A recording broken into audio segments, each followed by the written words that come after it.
Hello guys, welcome and welcome back to my channel. I am your girl, Tulagalo Promise Rampa, and this is Relocate to Australia with Promise, your number one DIY relocation platform. So if you are looking to relocate to Australia or anywhere else in this world and you do not know where to start, this is where you start, okay? So please don't forget to like, comment, and subscribe for more content on how you can also DIY this process and also relocate wherever you want to relocate, because trust me, the process is the same. Relocation is relocation at the end of the day, right? Whatever document you're going to be using to come here is a document you can use to go anywhere else. So, yeah, guys, I have some pointers here. I did a very quick one today because, hey, today is the 3rd, not the 3rd. Today is the 10th of June, 2026. It's a Wednesday. And this morning, I woke up to very sad news about a very dear friend of mine have passed. You know, she was just 31 years old. And my spirit, guys.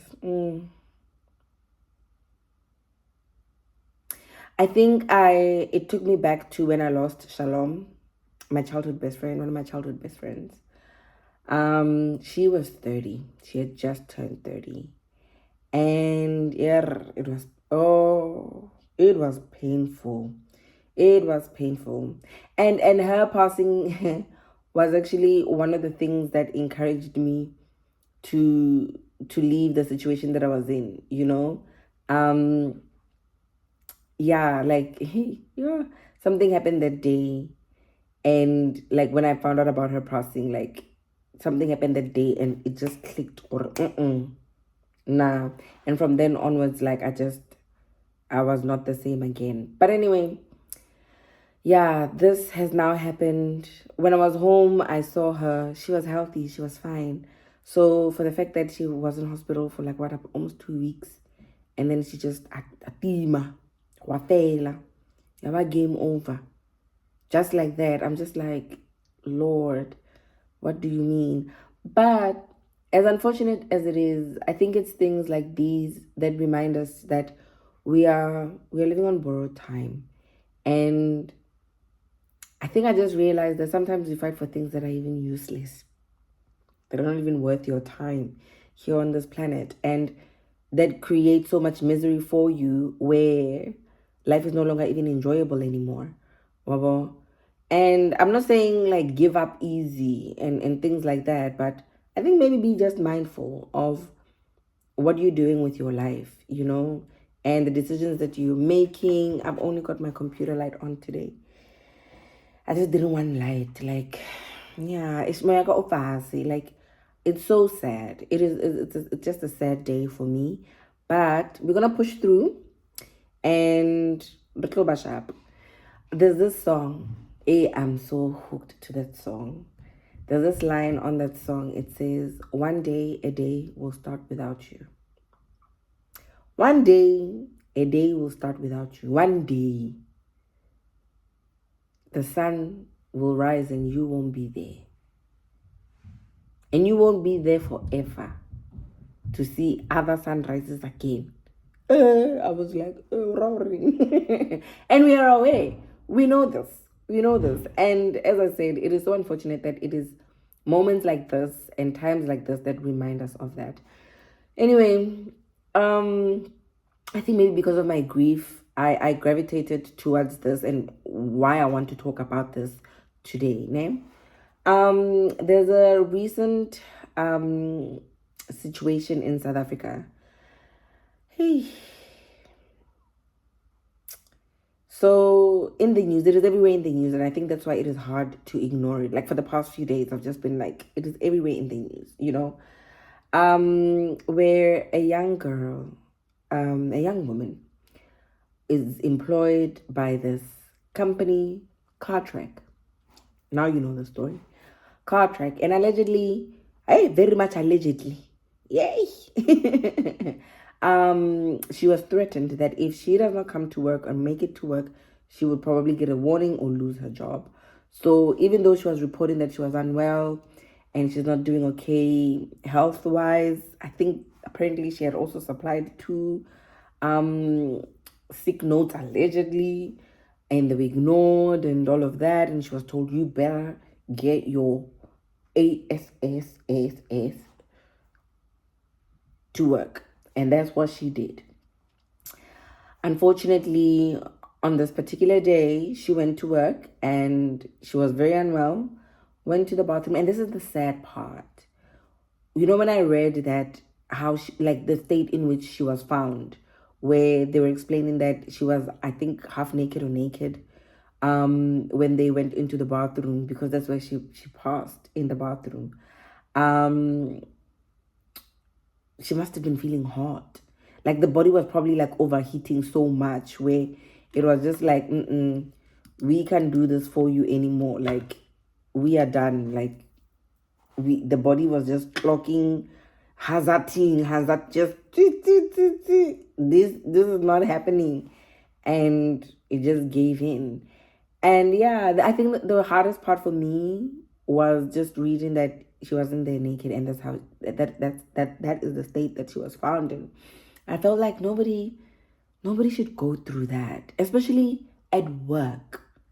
Especially at work, a place where you are supposed to feel safe, a place where, and you know, we have so many toxic work environments. I've never worked in South Africa. If you know my story, I was unemployed in South Africa for almost 3 years, which prompted my reason to relocating to Australia, right? It was one of the many reasons why I decided to relocate to Australia. So I've never worked in South Africa, but I know people that work in South Africa. I've got family that work in South Africa. And, you know, you hear their stories and what is happening with them, and you realize that, you know, there are so many things that happen and people get away with it. Can I tell you something? Here in Australia, their work environment is so different. It is so different. It is so different. I believe that every worker deserves some form of dignity and care, because you are spending so much of your time in you know, I don't remember who I was talking to. I was saying, yeah, like at the clinic, I think I was talking to Charmaine. And I was saying to her, you know, it is very important to create a work environment where people want to be at work.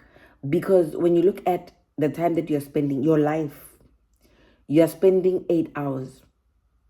I would even say about 10 hours of your day, 10 to 11 hours, depending on how long it takes you to prepare for work and commute to and back from work, and how long it takes you to de-stress and strip yourself of that thing that you just experienced at work. Because there are some people who still carry work home, either to continue doing the work, or mentally they're still working even when they're home, so they don't even clock off, you know.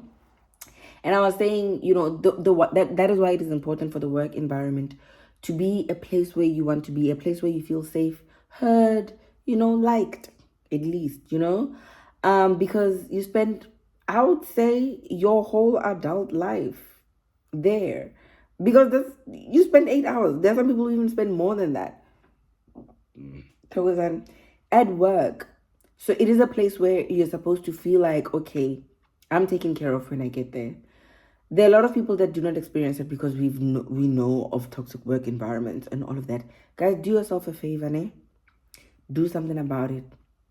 Do something about it. And I know sometimes people feel very powerless to say, what am I going to do? I need this job. I need to be here. But that does not mean that you have to then take in abuse, you know? Talk to someone about it. Talk to someone about it and try to do something about it. I want to talk a little bit about the Australian work culture and work environment. You know, guys, I used to have this thing where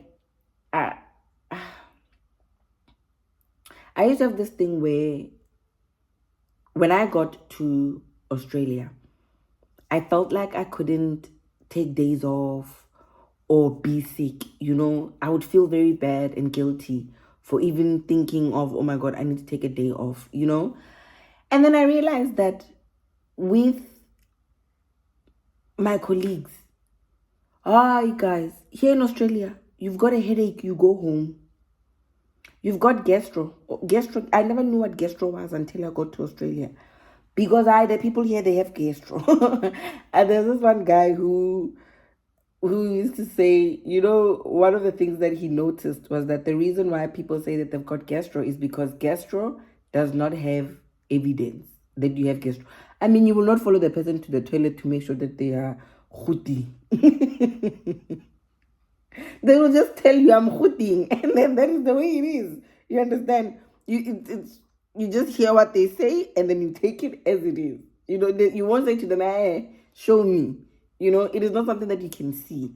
So I was like, you have a point, because a lot of I think this is something that should be investigated. Hey, how many times people take sick leave, and what they are citing is gastro, because I ship gastro.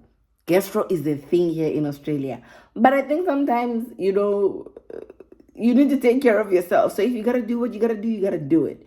You understand? But one of the things that I would notice is that here they take care of you. They really do. Like, they have this thing where even your manager, if you come and you just say, I'm exhausted, today I'm exhausted, they have this thing of like then putting you on like either light duties if you are brave enough to talk. Like, there's no stigma. Like, they're very minimal on the stigma of you are lazy, you don't want to work. Like, even if sometimes people are lazy and they don't want to work, but I think they're in an environment where they know they will get supported, even if it's wrong. Because don't be that person. Don't be that person that lies and you're just lazy.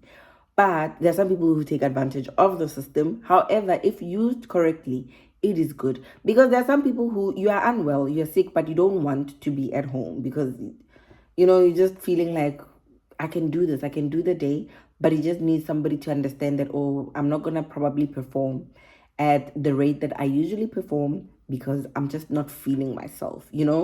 But they will still encourage you to go home. And there are some managers who will actually even force you to go home, who will be like, that's it, shut down that computer, go home. Just because you said you had a headache. And I think that it's because white people will sue you. I don't know if it is maybe because of that. White people sue, guys. They will sue you blind. So I don't know if maybe people are afraid of that, but I don't even think so. I think maybe people really do genuinely care. I think they really do genuinely care, but I think it has something to do with being afraid. Like when you're a manager or in like higher positions, to say, they will say that I did this to them. But I don't know. It's just my assumption. However, I really do believe that they genuinely do care. But as I said, I found that it happened with me. And I think it happens a lot with a lot of migrants, where they have it in them to say, I can't afford to take leave. I don't want to take, I need to work. I need to smash it out, even when they're not feeling well. And they keep quiet about it as well. They don't talk. And I think maybe, I don't know, maybe they feel vulnerable because, being an immigrant and all of that. I don't know. But I found a lot of the time when I would have conversations with people who are immigrants, they would actually be the ones who are judging Australians, to say that, these Australians, gastro. Yes, Sarah and gastro. But I think it's because, maybe because, I don't know, maybe we don't feel like we can do the same. But I don't know what the reasons would be, in all honesty. But yeah, like, I find that a lot of immigrants want to soldier on, and maybe it is because of where we come from. Maybe it has something to do with where we come from, and knowing that if you were to say you're sick constantly, it might actually just get you into trouble. So maybe it has something to do with that, or just this internal fear of not wanting to be judged or seen as lazy or making excuses. I don't know what the reasons might be. But the one thing I know for a fact is that with Australians, get a headache, you just do this. Promise, what is it? Oh, just my head. Oh, have you tried Panadol? And then maybe you try Panadol for the next 1 hour. Your manager will still come and say, how are you feeling now? In all honesty, they will come, especially a manager that really does care. How are you feeling now? How are you going? And then if you're still saying, I've got a headache, they're like, switch off that computer, go home, go and rest. One of the things that I also realized here in Australia is that they are very big on mental health. They're very big on people taking care of themselves and making sure that they're okay. You actually find that I think it is there in South Africa as well, where I don't know if a how efficient and effective it is and how they do it, because I was never employed in South Africa. But I know this when it comes to, like, when somebody has gambling problems or alcohol problems, they can seek those supports at work and then they would be able to get some assistance. But here in Australia, I think every company or every business has to have some form of mental health support for their employees, where you can dial in and try and get some assistance, whether it is something work related or something outside of work. And you are encouraged, even in your training, they tell you a lot about it to say, hey, this is something that is actually available to you and you can use it. The work culture here is very, very different. Australians are workers. They work. Here, you work. You will do your job. I used to have this one friend of mine. She was a social worker working for the government, ne? And I remember we would sometimes be on the phone for hours. And this person is supposed to be at work. She will be talking on the phone for hours. I guess at that time I was unemployed. Yeah. So we'll just catch up and talk because I was not doing anything. But she was supposed to be at work. Sometimes I will call her. She will say to me, no, I took the work car, and I'm like, to be pretending like she's going to court or going to, like, drop off some documents, whatever, and she'll be gone for hours. But you know where she's at? The mall. She is at the mall eating McDonald's. And it is something that is done. It is something that it is done. One thing I will tell you, you see those behaviors, you leave them at the airport at OR Tambo when you're going to be coming to this country. You leave them at the airport at OR Tambo, because when you get here, forget it. That is not going to happen. And I think that is why first world countries are first world countries. People work. There's a work culture. You work to do the job and it is done, and we keep it moving. And that's why the systems work and all of that is because people do the job that is said to be done. So if you are looking to relocate to Australia, just know that you're going to come to this country and you're going to work. But in saying that, don't work yourself to the bone. Don't work yourself sick. You don't have to. You do not have to. And don't be one of those people who think that just because you're saying that you're sick, then you're going to be seen as lazy, or you don't want to do the job, or you don't want to come to work. No. If you're struggling, especially with the transition, you will struggle in the beginning with the transition. It's going to be a very stressful, like the first 1 to 3 years of coming to Australia. It is hard. It is so hard. It is so hard. So prepare yourself for that. It is going to be difficult, but it is going to be doable. All you just have to do is persevere, and also seek help when you need it. Like, don't be afraid to ask for help, because help is always readily available. In these first world countries, that's one thing I will tell you. Help is always readily available. They're just waiting for you to reach out. So if you're struggling at work, with your mental health, with the transition, anything, just contact the mental health division, whatever they call it, at your work, and seek assistance and seek help. Guys, I had some notes. Let me just quickly check.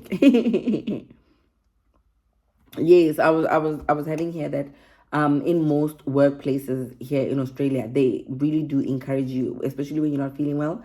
They encourage you to go home so that you can feel better, you can be better. There are some workplaces where they understand that there's some people who are going through things in life and they just don't want to be home alone with their problems, so they will decide to come to work even if they're not 100%. And that's why I'm saying they can also put you on light duties. It is something that is done here in Australia, and I loved that concept. Sometimes they understand that maybe, let's say for example, you had a mental breakdown or something like that, you can still kind of transition back into work, but it will be on a schedule to say, for the next 6 months, you're going to be on very, very light duties. You'll probably be doing this and that. And it's to encourage you to still get better, And sometimes they don't even want you to come full 5 days a week. Sometimes like the transition plan, depending on what the situation was. Let's say, for example, you fell sick or you had like a mental health breakdown or something like that. Whatever the situation is, ne, they will have a transition back to work plan for you to say that, okay, and it is something that is also supported by whatever health team, like a medical team that you would have been engaged with. They all work together to come up with this transition plan for you, especially if it is done properly. So that's why I'm saying, if you need assistance, if you need help, this is the country to be getting the help and getting the assistance, because they've got those systems in place. You understand? So let's say, for example, you mental health breakdown, or maybe let's say you had cancer, right? And now you went through your treatment and all of that. Now you're good. They will transition you back to work. They will transition you back to work. You'll not just get fully in there like boom, and then they don't do that. They transition you back. There's a plan in place. They follow through with that plan. They monitor that plan.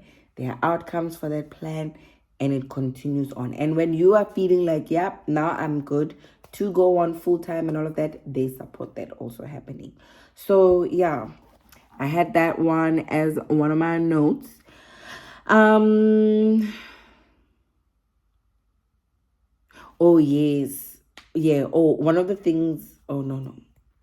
Oh, I was thinking about this like this, but I'm not too sure. Like, I don't think I can confirm this 100%, but I was thinking about a point where, as I said, that here in Australia, being sick and reporting to be sick is not often seen as laziness. Like, even with your colleagues, there's no stigma or that negative vibe about, oh, this person is really sick. There are some people who you can tell, Josephine, you. You just don't want to come to work. But even if it is things that are talking about, spoken about, it's not really all up in your face and all of that. You're still respected, and you're still considered. So yeah, like, take away that mentality, especially as immigrants. Take away that mentality to think that you need to always be at work or it's game over. No, you don't have to. If you are unwell, be honest with yourself about it, and you do not have to go to work. Seek assistance and go see the doctor. The rules here in Australia, I think, if you've been sick for more than, I could be wrong, 2 days, you need to get a doctor's certificate. Is it 2 days? I think it's 2 days. I've not been in prison in a long time. I don't remember. I should actually know this, but I forgot. But I think it's 2 days. Yeah. So yeah, if that ever happens to you, remember, go look for it in your contract. Oh yes. One of the things that I was thinking about was that, with Australia, I think it's one of the things that I like. I've not been employed in South Africa, so I don't know how far this stretches. But here in Australia, you do get paid, like your sick leave and all of that.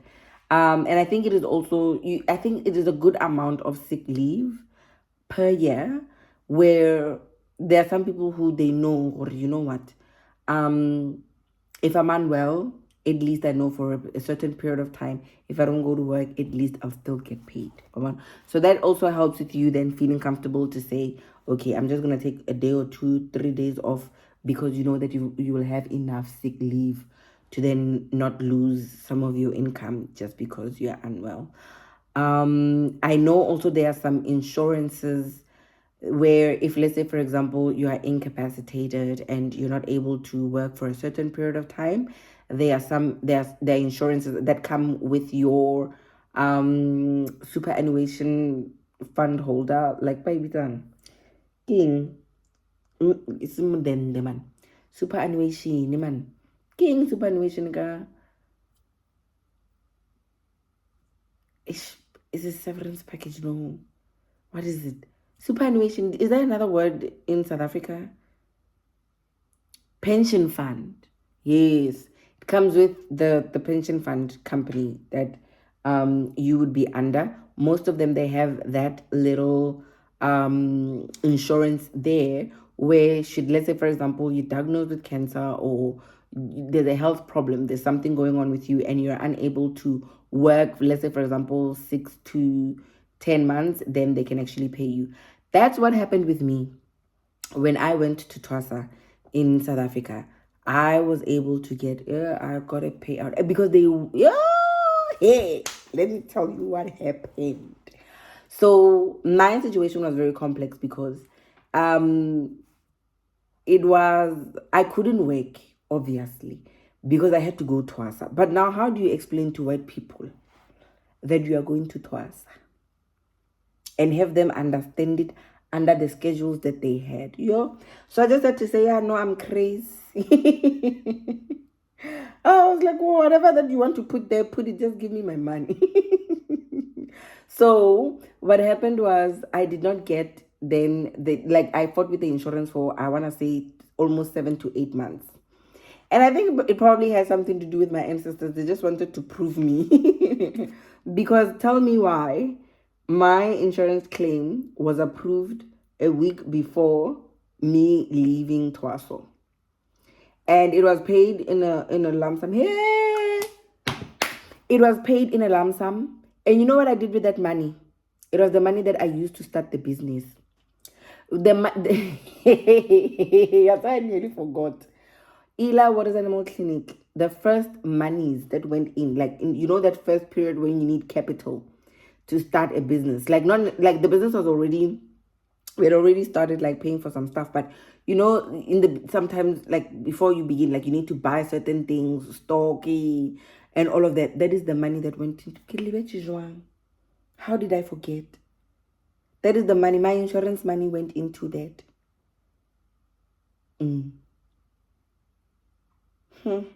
Anyway,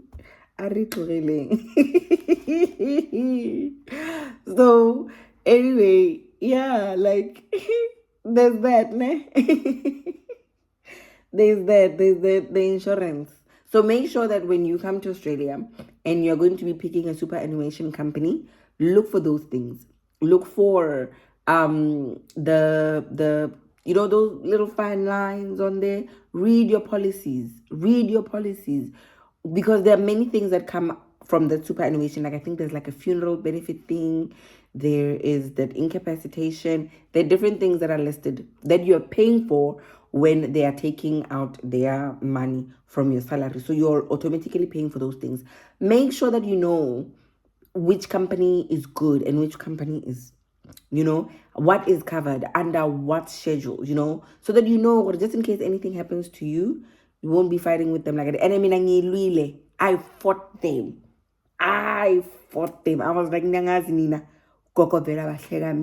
hey, I fought them, yo. But yeah, anyway, that happened. And yeah, I'm actually grateful. And I'm actually grateful that I remember. That's why I nearly forgot. And I forgot. So yeah, there's that as well. So that's what I'm saying. This is the environment to do. Because also, in South Africa, I don't think they've got that in their pension fund system. But I know there was this company called Joey. I forgot that company's name, hey? They have things like that. But you have to pay for it separately, on the side. An insurance like that. It's kind of like a personal indemnity type of thing. No, not indemnity. It's gonna be working that company because I remember when I was in university, they would encourage us to take that out even when we were in university, for when we start working. And I remember I think I had taken it out, but I had to stop it because I was unemployed afterwards. But baby Zan, I forgot the company's name. And I met this wonderful lady. Her name is Pindi, who used to work for that company. And she was selling their products. But yeah, there is a company separate to your pension fund where you can seek that. And then that should be incapacitated at some point, then you will be getting a payout. It was really, really good. It was really good. I actually had personal experience with it when we were in South Africa and the previous man was, and then he couldn't obviously go to work So he did a claim and then they paid him. It was very good. So yeah. Anyway. Um so yeah, like try and find out because it will be important for you guys to have that. Try and find out and do things like that, like so that you can protect yourself. Because you never know what's gonna happen to you. You never know what's gonna happen to you. So at least you know that there's that income protection. Income protection it's called. Yes, income protection. So here in Australia, you have it automatically in your superannuation. It comes. I don't know if all the companies have it, but I know with the one that I had, and I think the one that I'm currently on as well, they do have that just in case. Oh, the other thing that I had here was the fact that here in Australia, safety, work, health, and safety is taken seriously. Here, your work, health, and safety, it is a serious thing. Like it is a booklet. It is implemented. It is compliance for it. I know, yes, in South Africa. The thing is, I cannot really comment too much about South African work environment because I've not been employed there. I can only reference from what I've seen happening. But here in Australia, I know firsthand. First, work health and safety. They make sure like you go around the office, you go around your workplace, making sure that there are no cords hanging around in jail where people can trip and fall. You get?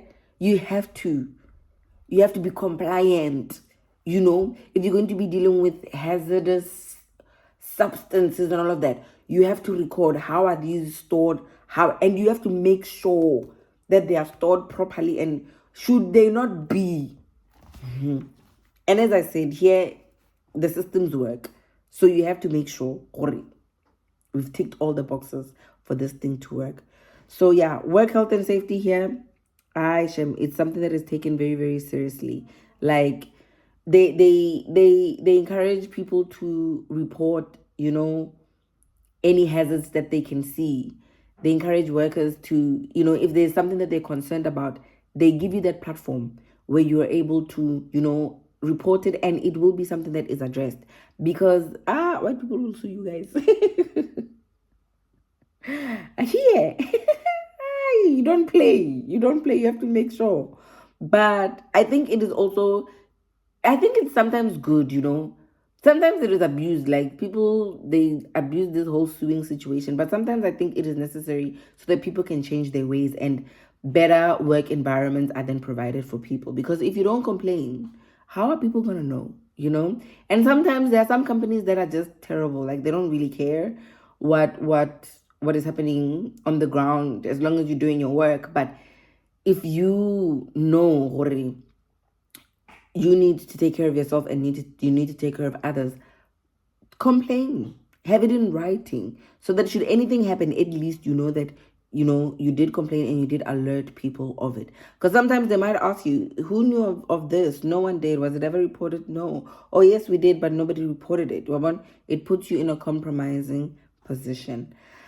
Let me see some of my notes. Yes. So yeah, like okay, yes. So as I said, employees are encouraged to report hazards, fatigue as well. Very, very important. You're supposed to report when you are fatigued. Mental health concerns, I've already spoken about that. Any injuries as well, like they always here Vele, they do, hey, and they follow up too. Like if you've had like any injuries or anything like that, a lot of people, they have systems in place on how to address those injuries, and also to discuss if like they're very significant injuries, as I said, that transition back into work and all of that, having a plan in place, especially if you have been injured at work, And I think there are insurances also that deal with that. So there's a lot of protection, and there are a lot of good things that are in place for you as a worker here in Australia. Let me see. Yeah, I think I've covered everything that I wanted to talk about. So yeah, guys, like I would really encourage people to come to Australia 100%, because the work environment here has a level of safety. And it is upon you to decide how far you're going to take it with that and how much you're going to use what is available to you. Don't be one of those people who work themselves tirelessly, where you're working yourself to the ground, like, and it's, don't be one of those people who will, don't be one of those people who will work themselves to the ground and ignore, the body and the mind and the spirit telling you, you need to slow down. You need to slow down and you need to take it easy. Here, there will be no manager that tells you be at work or else. Let them try. Let them try. Let them try. I've never heard anyone saying that it has happened to them. And I know for a fact that they will not even attempt it.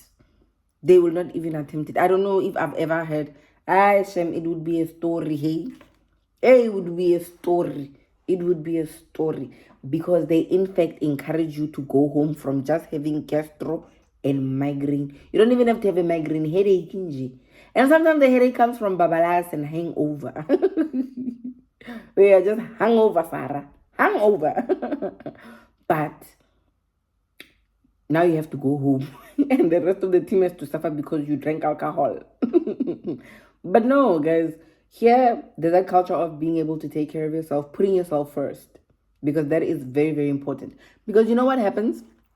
See this poor girl that has passed away? I'm sure her job is up. Now, they're trying to get a replacement for her. Because the machine gotta keep going. They're gonna keep it moving, with or without you. And they always say this, guys. They always say this. They will replace you like you were never there. You will get replaced. The minute you go to her today, tomorrow you wake up, there's a job post. And there's somebody that's going to apply because like they don't know. They have been waiting for this opportunity. And you just created one. And it just happened. Understand? Whether it was intentionally or not, an opportunity has been created for the next person. So yeah, guys, take care of yourselves.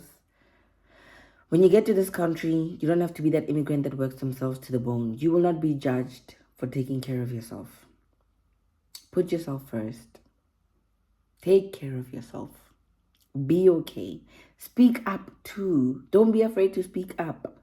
Don't be afraid to let them know, And I think that's one of the things that a lot of immigrants struggle with. Speaking up and letting people know when it is uncomfortable and they're struggling. Because you don't want to probably be seen as weak or, I don't know, you prejudge yourself for some reason. Don't be that person. Okay? You guys need to take care of yourselves. And it's something I also need to tell myself, Kalala, take care of yourself. Baby girl. Take care of yourself. Love yourself. Ne? Yeah. Anyway, you guys, I hope you have a much better day than I did. And you take care of yourselves. And I will see you in my next upload. Bye-bye. Remember, apply for jobs. Come to Australia. The work environment here is the one. I love you loads. Bye-bye.